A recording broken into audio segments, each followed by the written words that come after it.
Ini kisah investasi batubara yang diinisiasi oleh Yusuf Mansuh di paruh tahun ke-2009. Sasarannya, jemaah Masjid Darussalam, Kota Wisata, Cibubur, Kabupaten Bogor. Para investor berbondong-bondong menanam modalnya. Janjinya para investor mendapat keuntungan sampai 11%.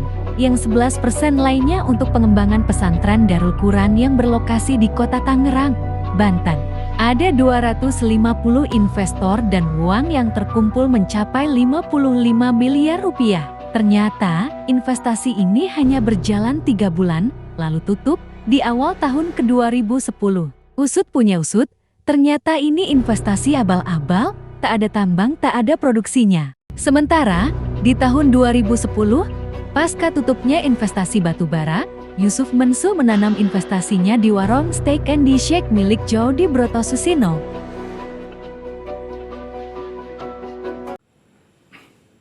Bismillahirrahmanirrahim. Assalamualaikum warahmatullahi wabarakatuh. Pemirsa Nahi Mungkar yang dirahmati oleh Allah Subhanahu wa Ta'ala, dimanapun Anda berada, semoga dalam keadaan sehat walafiat dan selalu dalam lindungannya. Pemirsa, jika di video terdahulu kita menjawab pertanyaan jemaah maupun netizen, mengapa Yusuf Mansuh tidak membuka warung steak and shake-nya di wilayah Kota Wisata Cibubur, Kabupaten Bogor. Dalam video tersebut,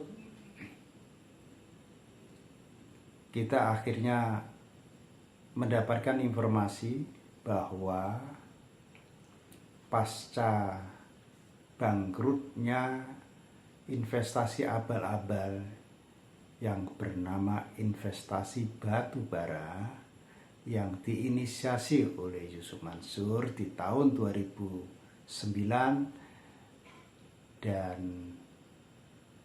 tutup di awal tahun 2010. Ternyata setelah itu dia berinvestasi ke warung steak and shake milik Jody Broto Suseno. Nah, kali ini kita akan menelusuri kemana saja aliran uang yang telah diterima oleh Yusuf Mansuh. Sebagaimana kita ketahui bahwa para investor dijanjikan per bulannya itu mendapatkan setidaknya 11% keuntungan dari bisnis batubara ini. Lalu sebesar 11% juga itu ini kata Yusuf Mansuh, diinfakkan untuk pembangunan dan pengembangan pesantren Darul Quran yang ada di Kota Tangerang, Provinsi Banten.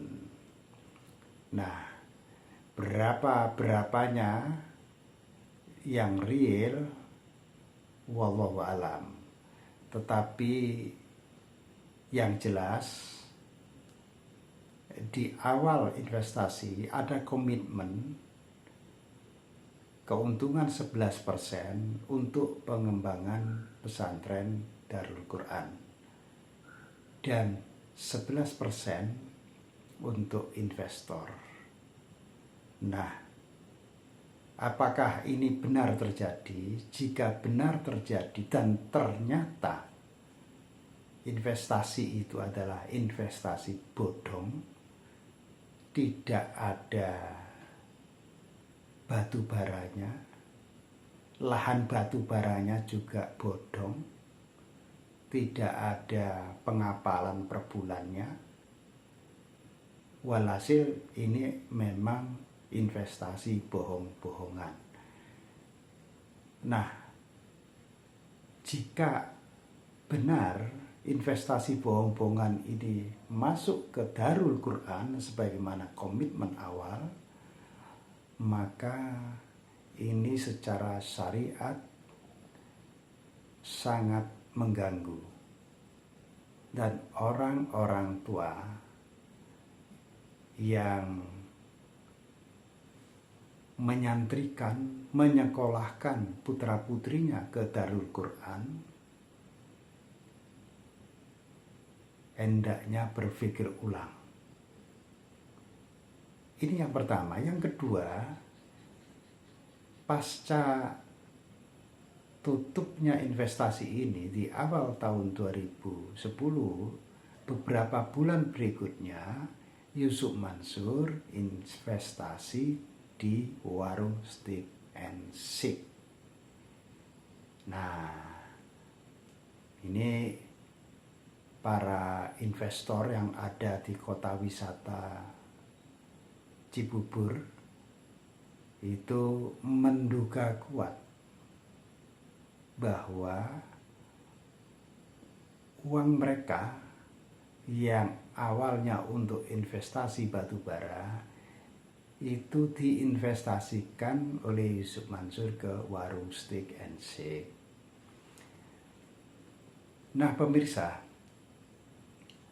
jika anggapan dari para jemaah ini benar, maka tentu warung steak and shake ini sangat bermasalah.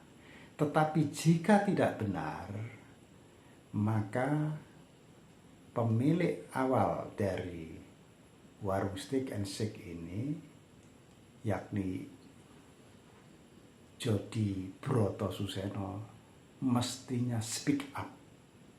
Dia mestinya terbuka untuk menjawab pertanyaan ini. Beberapa pihak telah melayangkan surat, mendatangi, tetapi tidak pernah ada respon. Didatangi, tidak ada yang menerima, dilayangkan surat dalam kaitannya bertanya apakah benar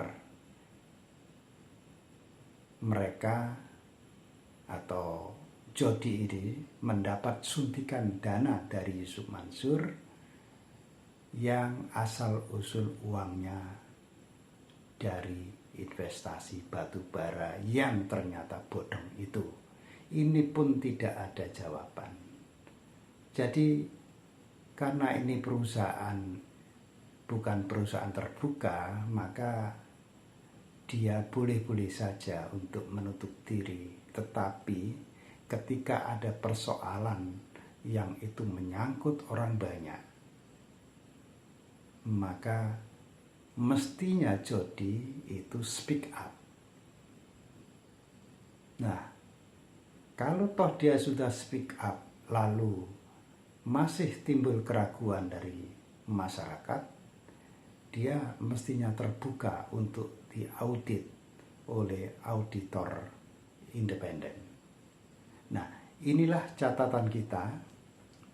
Yang pertama tentang Darul Quran itu sendiri, jika benar aliran dana itu masuk ke sana, maka ini tentu sesuatu yang sangat disayangkan.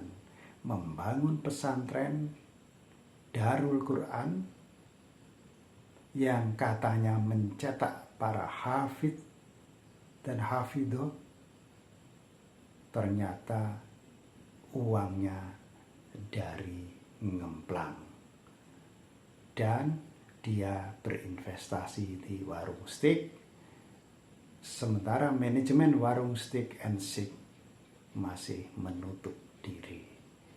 Jadi dugaan masyarakat adalah mengalir ke dua institusi ini.